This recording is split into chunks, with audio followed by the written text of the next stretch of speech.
For 1,000 years we will get to be with our bridegroom. Finally, that dragon the adversary will not be able to come against us any longer. Let us sing shouts of joy.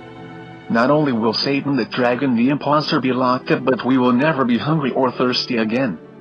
It gets better than that. We will never fear, never experience pain. Yes, even back pain will be gone, nor will we ever get sick or have any diseases ever again. Rejoice with me, brothers and sisters. This will be true peace.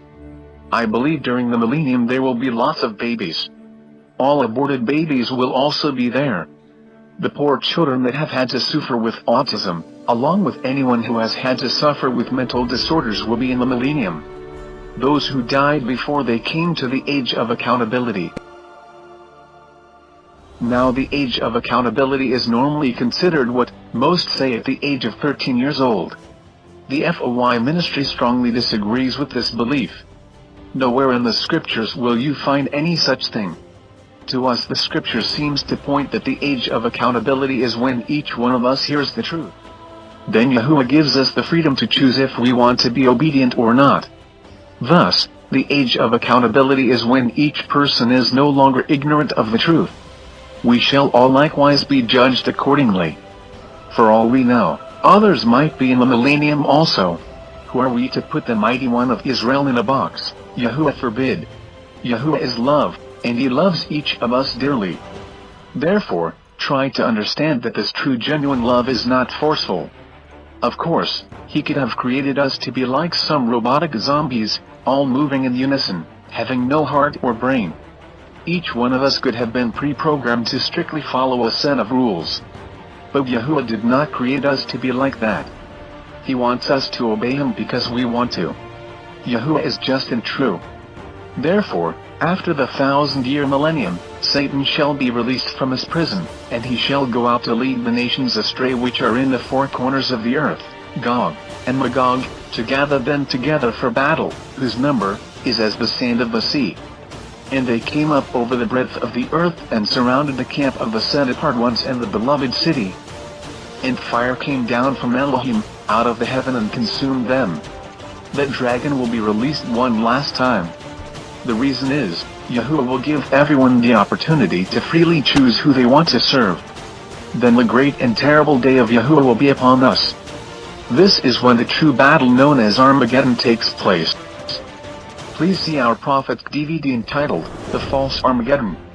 Let us review some verses that mention the day of Yahuwah. Many believe Yahuwah will destroy earth by a nuclear holocaust.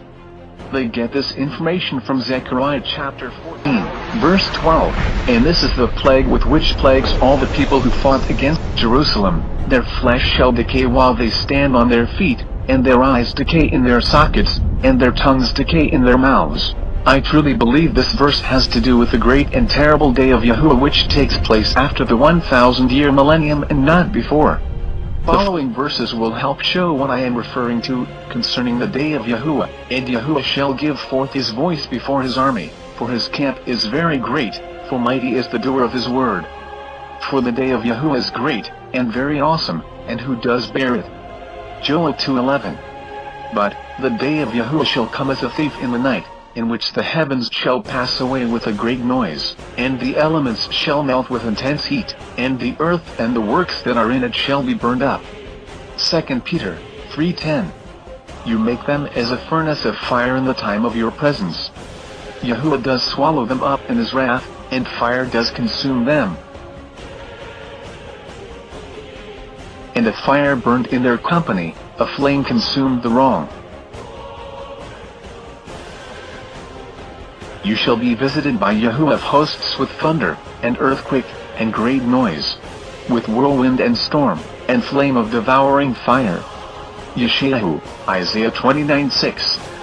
For look, Yahuwah comes with fire and with his chariots, like a whirlwind, to render his displeasure with burning, and his rebuke with flames of fire. Yeshayahu 66:15. For by fire and by his sword, Yahuwah shall judge all flesh, and the slain of Yahuwah shall be many. Yeshayahu 66:16. Because of Yahuwah's great wrath, the earth will have to be made anew. And I saw a renewed heaven and a renewed earth, for the former heaven and the former earth had passed away, and the sea is no more.